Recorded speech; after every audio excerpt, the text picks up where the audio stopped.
Muy buenas noches, amigos oyentes, televidentes, internautas, hermanos migrantes. Bienvenidos a un café por JJ en Ecuador TV. Les damos la bienvenida para decirles que está hoy con nosotros el doctor Andrés Páez Benalcázar. Él es analista político, fue candidato a la vicepresidencia de la República, también fue asambleísta por la provincia de Pichincha, es autor y colaborador en varias publicaciones jurídicas y académicas. Ecuador, el socialismo del siglo XXI, Venezuela, el crimen organizado, la función judicial, hay tantas cosas que hablar con un conocedor de la materia como el doctor Páez. Buenas noches, Andrés. Que iniciemos este programa hablando de lo que posiblemente ha sido el tema de los últimos días y es la extracción de Nicolás Maduro en Venezuela. Aunque me da la impresión que en los últimos días, Andrés, ha bajado un poquito el volumen del asunto. ¿Cómo ves el proceso de transición? Gracias, Jimmy. Buenas noches. Ninguna operación como la realizada tan exitosamente por el gobierno de los Estados Unidos podría dejar puntadas sin dedal. Estoy convencido de que los Estados Unidos sabe perfectamente lo que está haciendo, que tiene un cronograma absolutamente claro y que es necesario una transición como la que se está viviendo, porque se necesita implosionar la dictadura, es decir, provocar una profunda transformación desde dentro de la dictadura, que es la única forma también de evitar que exista una guerra civil en Venezuela, una confrontación interna que podría tener funestas consecuencias para gente inocente. Estados Unidos está cuidando de que no se produzca una guerra civil, y lo que ha hecho es reclutar a Delcy Rodríguez, que no es una presidenta, es una encargada de la transición, y su hermano Jorge Rodríguez es otro encargado de la transición desde el lado parlamentario, para que se pueda primero, desde dentro, provocar una transformación de las estructuras del chavismo, provocar una incidencia clara del gobierno de los Estados Unidos en las áreas estratégicas que le interesa controlar durante la transición para asegurarle ingresos al Estado venezolano. Me refiero específicamente a PDVSA, la empresa petrolera de Venezuela, y también para desarmar a los grupos criminales conocidos como colectivos chavistas, que son los que en definitiva terminan siendo un peligro inminente para cualquier persona y para cualquier forma de reestructuración que se plantee para Venezuela, en donde además se denuncia que tienen 6 millones de armas en su poder. Por lo tanto, es fundamental desarmar a esos colectivos, y la única persona que puede servir a estos propósitos y que evidentemente fue reclutada antes de la operación militar, porque inmediatamente entró a regir esta transición como Delcy Rodríguez, la única persona es una persona que ha tenido, primero, total vinculación con las dictaduras, que ha estado dentro de las dos dictaduras, tanto la de Chávez como la de Maduro, que conoce perfectamente los negocios de Padrino López, las actividades delincuenciales de Diosdado Cabello, que conoce perfectamente sus propios delitos y sus propias actuaciones, que terminan siendo la cruz que ella tiene que cargar durante todo este tiempo, porque evidentemente no se puede separar de las órdenes del gobierno estadounidense, ya que sabe perfectamente que los Estados Unidos conocen de su vida más de lo que cualquier venezolano podría hacerlo. ¿Estimas tú que ha llegado tal vez Delcy Rodríguez a algún acuerdo extrajudicial o previo con el gobierno de Estados Unidos, de modo que de alguna manera le garantice pues que no va a tener problemas posteriores con la justicia para haber aceptado encabezar un proceso de transición complicado por lo que acabas de decir también? Hay 2-3 millones de milicianos, digámoslo así, armados, que siguen en una línea de lealtad al gobierno anterior de Maduro. 6 millones. 6 millones. La cifra es todavía mayor. Cuando se produjo el genocidio de Ruanda en África, luego de lo doloroso, salvaje y cruel que fue, algunas de las personas que colaboraron con la justicia para que Ruanda pueda volver a la normalidad y entre en un proceso de transición, recibieron como beneficio el no ser llevados a la Corte Penal Internacional, ser juzgados en su país y permanecer hasta estos días, todavía están presos, en cárceles de Ruanda, al menos con la visita de su familia. Yo creo que en intervenciones militares como esta, uno de los aspectos más deseados por estos cómplices de las dictaduras será el no ser juzgados en los Estados Unidos y no ser vecinos de celda de Nicolás Maduro. A mí me parece que parte de los acuerdos con Delcy y con Jorge Rodríguez será el que puedan purgar sus penas en Venezuela, y no solo ellos, sino otros tantos que se sumen a las delaciones y a la cooperación con la transición. Luis Quiñones, que es un experto norteamericano, asesor de varios gobiernos en el plano militar de los Estados Unidos, ha mencionado que hay un 90% de militares dispuestos a desertar, dispuestos a ofrecer su contribución para la transición. Creo que esa es una cifra importante de considerar, Jimmy, porque eso significaría desarmar todo este microimperio que tiene al interior de Venezuela Padrino López al servicio de los grupos de crimen organizado internacional, y también sería un severo golpe para Diosdado Cabello. Sobre todo hay que entender que estos personajes se han visto debilitados porque tenían la esperanza de que o Rusia o China o Irán intervengan. Pero yo sí creo que en la geopolítica hay que entender qué es lo que está pasando con ellos. Rusia está totalmente ocupada en una guerra con Ucrania que le ha costado muchísimo tiempo, que no los pueden derrotar y que tiene un costo económico muy alto y un deterioro de las condiciones de vida para los rusos. China está empeñada en ser la primera fuerza comercial del mundo para el año 2049 y tienen que alimentar a 1.700 millones de personas todos los días. Por lo tanto, sus desafíos son otros. Y ellos, siendo el mayor acreedor de Venezuela, estoy seguro que Xi Jinping levantó el teléfono y le dijo a Donald Trump: mira, mientras me paguen mis deudas, ustedes hagan lo que se les ocurra. Claro. En el caso de Irán, tuvieron el bombardeo de sus ojivas nucleares hace poco por una intervención militar combinada de los Estados Unidos con Israel, y desde entonces ha venido de capa caída porque no solo perdió los mandos militares de la fuerza terrorista, que es la que comanda el Estado iraní, sino que además tienen en este momento una insurrección nacional interna que realmente les está poniendo en peligro al califato terrorista y al régimen de terror de estos energúmenos que han dañado tanto a ese país que es en definitiva parte fundamental de la historia de la humanidad, del imperio persa. Tienen otras cosas que hacer. Tienen otras cosas que hacer definitivamente. Dime, Andrés. Sin esos aliados está Padrino López y Diosdado Cabello están desconsolados. Claro. Ahora, Andrés, nombraste a PDVSA, indudable importancia y peso político y económico en Venezuela. ¿Tú crees también, como ha trascendido, que efectivamente desde PDVSA es que salían los dineros para financiar a gobiernos, a candidatos, a precandidatos, qué sé yo, del llamado socialismo del siglo XXI en la órbita latinoamericana? No solamente lo digo, eso está confirmado. Y esto es muy importante, Jimmy, porque esto va a dar lugar a una investigación internacional. El propio padrino, digamos, Diosdado Cabello, lo ha confirmado hace poco, cuando dice: nosotros les hemos ayudado en las elecciones al gobierno de México y al gobierno de Colombia. Y resulta de que ahora están callados y no nos ayudan. Es una declaración que corrió por el mundo entero. Y los de Estados Unidos saben perfectamente que el petróleo venezolano ha servido para financiar dictaduras como la de Cuba, como la de Nicaragua, y por supuesto procesos electorales a través de Smartmatic, una empresa venezolana que ha incidido en elecciones en 47 países.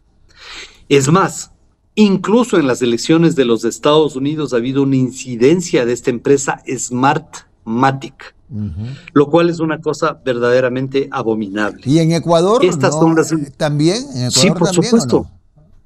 Por supuesto, si en mi libro sobre el fraude del año 2017 está descrito absolutamente todas las operaciones de esta empresa Smartmatic y cómo el 3 de abril del 2017, cuando ya publican los resultados electorales, bajan el breaker y media hora después suben una página diferente con otros resultados.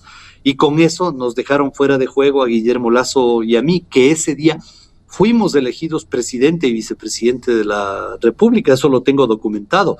Pero no solo es mi caso, es el caso de otros tantos países, como Honduras, por ejemplo, en donde han tenido operaciones estos personajes. Entonces, qué interesante lo que se viene después de la transición, porque habrá una investigación de la incidencia de toda esta infraestructura tecnológica que nace en Venezuela para incidir en procesos electorales que les permitan tener socios en esta aventura chavista, que era evidentemente al comienzo una alianza solo entre Cuba y Venezuela, y que comenzó a extenderse en los países de Sudamérica. Uno de los primeros en caer en esa sociedad fue el Ecuador, cuando la dictadura cubana y la dictadura venezolana financiaron la campaña de Correa en el año 2007, y no solo ellos, hubo también otras fuentes de financiamiento absolutamente cuestionables en esa campaña, pero es que era una campaña abrumadora. Yo era candidato a diputado y yo lo comenté con el doctor Borja,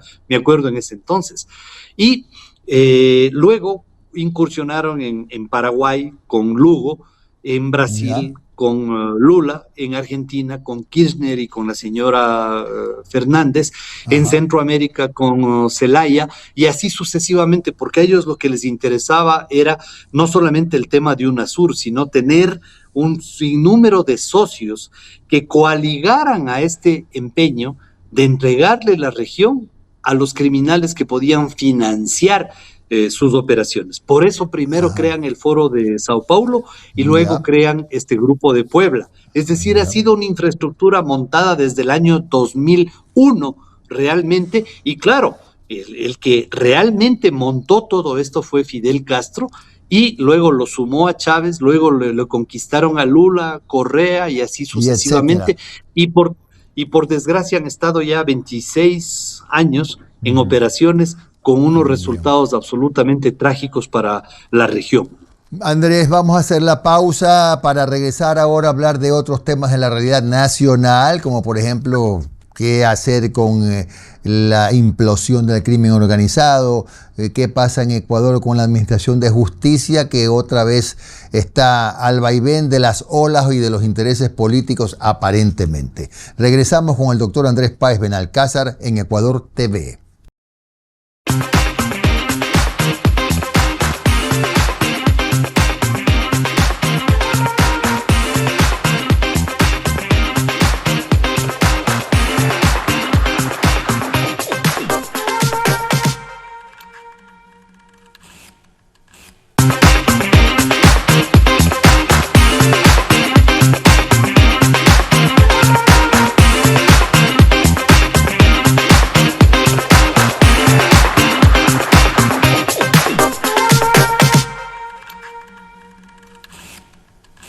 Continuamos esta noche con el doctor Andrés Páez Benalcázar, analista político, fue candidato a la vicepresidencia de la República, varias veces asambleísta, incluso fue mi vecino de Curul en algún momento en el Congreso, autor y colaborador en publicaciones jurídicas y académicas. Andrés, para consultarte brevemente, a fin de pasar a otros temas, ¿qué lectura tienes tú de la asunción al mando de la RC5, o bueno, hacer la segunda de a bordo de la RC5, de la abogada o licenciada Gabriela Rivadeneira? De que es el último guiño de ojos con el chavismo. Le ponen ahí porque le quieren decir al chavismo: ponemos a la persona más radical posible para que siga defendiendo la causa de la dictadura chavista y que se convierta en un parlante para la cantaleta de que es un criminal, un preso político, la soberanía, la invasión, el bombardeo y todo ese tipo de disparates que son propios de esta gente con una formación extremadamente radical. Primero eso. Segundo, yo creo que eso va a pasarle una factura interna al correísmo, porque habrán sectores que no estén conformes con una postura tan radical y que no están conformes, evidentemente, que desde el primer día se inicia la defensa de Maduro y de cuestionar a los Estados Unidos por tenerlo encarcelado. Claro. Pero eso no puede llevarnos a la ingenuidad de pensar que el correísmo ha perdido fuerza. Yo creo que lo peor que podemos hacer es mirar por sobre el hombro a los adversarios. Y esto en política es como los partidos de fútbol, se juegan los 90 minutos y los adicionales. Y creo que el correísmo, y específicamente Correa, tiene una presencia y una fuerza electoral que es importante. Y que aunque tenga deserciones internas, el peso electoral de Correa sigue siendo importante, sobre todo porque no es solo Correa, es el votante correísta. El votante correísta está fanatizado, está enceguecido, está movido no por cuestiones racionales, sino por cuestiones que están en el fuero interno. El motor del votante correísta es la envidia. Eso que es tan perverso para los seres humanos, la envidia, es el motor que le conduce a otros sentimientos gravísimos como el odio y el resentimiento social. Esos tres ejes, envidia, odio y resentimiento social, operan alrededor del fanatismo con el cual ellos actúan. Entonces Correa mañana pone un ladrillo de candidato y van a votar por eso, porque están movidos por el fanatismo, están enceguecidos por la envidia. No es una operación racional la que ellos hacen, es una operación de otra naturaleza en la que expulsan lo peor de sí mismo.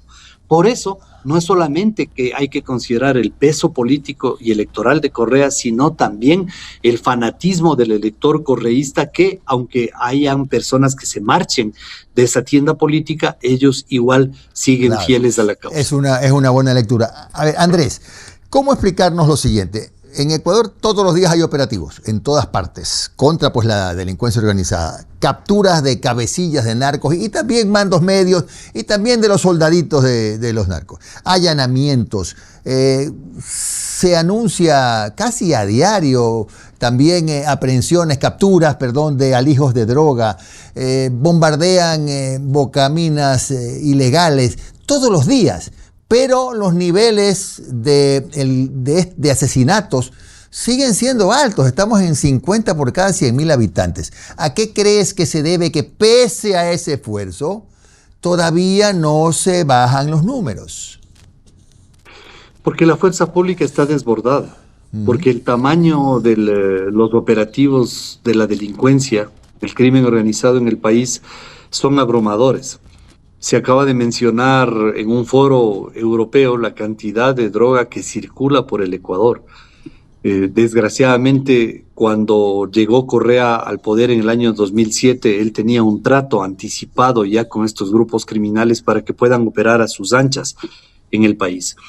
Entonces, no solamente son ese tipo de delitos, son las bandas criminales que se han estructurado a partir de los delitos más graves que son, narcotráfico, lavado de activos, trata de personas, pero hay otras bandas criminales que se han estructurado. Ese no es el único problema. Hay otro problema, que es el Código Penal y el garantismo chavista que está en la Constitución. Si tenemos un Código Penal que sirve de escudo para los delincuentes, que les agarran después de un operativo, van jueces y fiscales, no todos son malos, hay gente muy correcta como jueces y fiscales, y hay que decirlo, pero hay de los otros también que están comprometidos con el delito, y hay otros que desgraciadamente no tienen más opción que actuar porque el Código Penal así les obliga. Mientras tengamos ese Código Penal y el garantismo chavista en la Constitución, el país no va a cambiar. Jimmy, el Congreso, o sea, la Asamblea Nacional, siempre será una institución desprestigiada. Siempre será una institución impopular, no solamente en el Ecuador, en todo el mundo. Pero este Congreso, en este momento, esta Asamblea Nacional, ojalá nos escuchara el señor Olsen, a quien no tengo el gusto de conocerlo, pero ojalá nos escuchara. Si dedicaran una semana para hacer 20 reformas al Código Penal chavista, que está cargado de garantías para los delincuentes y que dejan la indefensión a las víctimas del delito. Si dedicaran una semana para hacer apenas 20 reformas, que son un golpe en el espinazo al garantismo chavista, ni siquiera se necesita reforma constitucional. Con esas 20 reformas mandamos a la basura gran parte de las garantías que tienen los criminales para operar a sus anchas. Esto lo puede hacer la Asamblea Nacional. Ojalá lo tenga en sus prioridades, porque además hay que legislar en la Asamblea también para proteger a los miembros de la fuerza pública y para actuar con total severidad en contra de aquellos que vulneran la integridad de los miembros de la fuerza pública, como sucedió ahora en el paro terrorista acá en Imbabura en septiembre. Andrés, cítame 2 reformas, las más salientes, por favor. Mira, una, por ejemplo, es el tema de la reincidencia. Nuestro Código Penal dice que para que una persona sea considerada reincidente, tiene que tener en el primer delito sentencia ejecutoriada y en la nueva acción por la cual ha sido detenido, tiene que ser exactamente la misma que el delito por el que fue sentenciado. Es decir, una persona le agarran por meterse a una casa a robar. Le sacan. La tasa de personas que son juzgadas en el Ecuador es apenas del 10%. O sea, solo el 10% son sentenciadas. El 90% quedan en la impunidad. Claro. Entonces, esta persona que fue detenida por robo viene en una segunda ocasión y ahora le detienen por violación, no es reincidente. Vamos al otro caso. Una persona es sentenciada por secuestro. El siguiente delito es violación, no es reincidente porque no es el mismo delito. Porque es otro tipo de delito. ¿Habrá un disparate más grande en la legislación nacional, Jimmy? No lo recuerdo realmente. O sea, y quiero, ¿habrá Andrés, un disparate más grande? Déjame recordarte algo antes de pasar a otro tema que también es interesante en los minutos que nos quedan.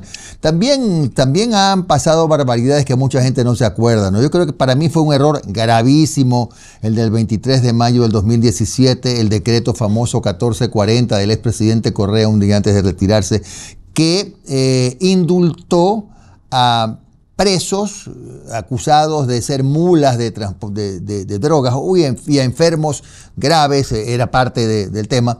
Y resulta que salieron 13.000 personas de las cárceles, pero nadie creo que se puso a censar. A ver, tú eres por mula, tú saliste porque tienes una enfermedad terminal, pero se habrán ido seguramente la mitad de esos 3.000 con algún otro tipo de antecedentes. Yo no recuerdo que se haya hecho un seguimiento.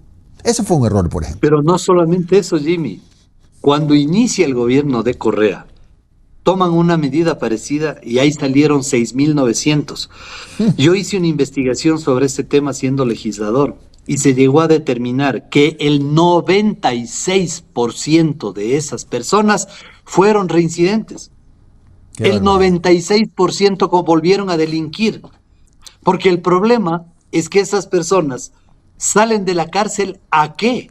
No es que salen a tener un trabajo, a tener una actividad, no es que salen de un sitio en donde fueron rehabilitados, salen de un sitio donde se perfeccionaron como criminales. Esa es la verdad, porque el sistema penitenciario ecuatoriano está en crisis. Ahora hay acciones para reedificar ese sistema penitenciario con la cárcel de Santa Elena, con otra cárcel que en la misma provincia se está construyendo, con la remodelación de la cárcel La Roca. Hay pasos decisivos para eso, pero realmente tú sacas 3.700 personas de la cárcel. ¿Qué van a hacer esas 3.700?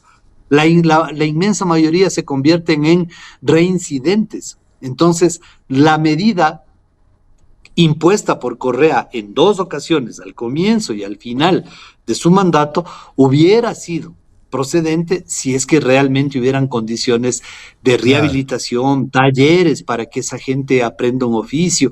Es que, Jimmy, el tema penitenciario no es mucha ciencia, es un tema de sentido común. Te pongo un ejemplo, en Brasil, los presos reciben un día menos de condena por leer un libro. Vaya, pues. Y les toman la lección. Ya. Y esos son los presos. que más se están rehabilitando en el sistema penitenciario caótico del Brasil. Te pongo solamente un ejemplo. Pero aquí se podrían hacer cosas extraordinarias. Por ejemplo, que los presos confeccionen los pupitres, los escritorios de las escuelas que tanto lo necesitan. ¿Ves, verdad? O sea, es un tema de sentido común, nada más. Lo que pasa es que se necesita voluntad política para instrumentar esos cambios. Claro, el problema es que aquí hay que reconocerlo, no tenemos rehabilitación. Y haciendo una revisión de lo que dijiste hace un momento, 6.900 presos en el 2008, ¿no? Entonces, más los del 2017 son 10.000 que salieron a la calle en ese periodo. Claro, sí, claro. Una barbaridad. 10.000 sin pagar su pena, ¿no? Claro, claro. Qué pena que el tiempo voló, ya no te voy a pedir que en 30 segundos me digas qué hacer con lo que está ocurriendo en la función judicial, donde yo sí te digo, Jimmy. A ver, yo te digo rapidísimo, tómate un minuto. Mira, el Consejo de la Judicatura hay que cambiar. No pueden estar ahí representantes del Ejecutivo y de la Asamblea. Ya. Hay que volver al proceso del año 2006 con el cual se montó la Corte Suprema de Justicia, la única que ha sido independiente y reconocida a nivel mundial como un modelo de justicia. Hay que hacer un saneamiento total de juzgados. Hay que potenciar a los excelentes jueces y fiscales que sí los hay, y servidores judiciales que sí los hay, y barrer a los que no lo son. Y por supuesto el presidente tiene que convocar a una consulta popular para hacer una profunda reforma a la justicia que alcance no solamente a esto, sino también a la famosa Corte Constitucional, convertida en el peor enemigo que tiene el Ecuador, ya no solo el gobierno, sino el Ecuador. Y sobre el tema de la Corte Constitucional, ojalá algún rato podamos conversar, porque yo con papeles en mano puedo demostrar todo lo que están haciendo y la necesidad de poner un freno a los desafueros de esa Corte. Vamos a hablar de eso, Andrés. Gracias al doctor Andrés Páez Benalcázar por acompañarnos esta noche en Un Café con JJ por Ecuador TV. Con ustedes, amigos televidentes, volvemos mañana a las 10 de la noche, como todos los días.